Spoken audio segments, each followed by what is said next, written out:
power play with CJ. I just want to focus in on the NHL having a bit of a problem with discipline this week. Obviously, Danny Carcillo getting 6 games for an illegal hit, and tonight Zac Rinaldo adding insult to injury.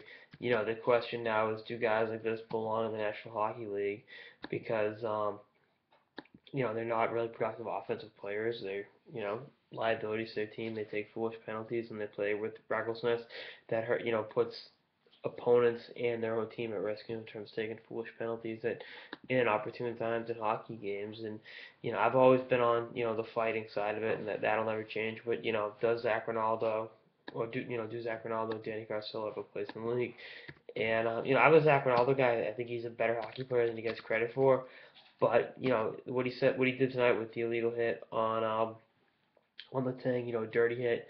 Then after the game, saying he changed the game, and was the swearing is nothing. I know the media's gonna try to make something out of that, but you know I just think the arrogance after throwing a hit that could have really badly injured another player is something you don't want to see.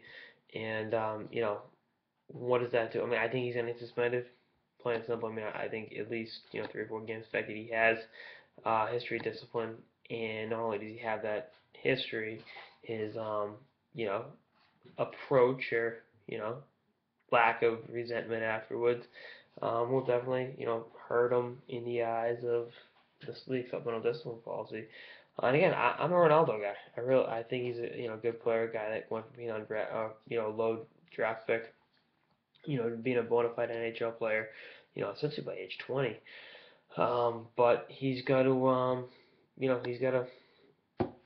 iron out the kinks if he wants to continue to stay in the NHL. And guys like him are getting slowly phased out. When the Boston Bruins don't have a designated enforcer, that's the direction the league's going in. And he's got to be able to play with tenacity, but within the boundaries of the rules. And he's got to control himself and his emotions. I mean, the post-game press conference, there really wasn't a whole lot of, again, I'm not going to say you're going to apologize or, even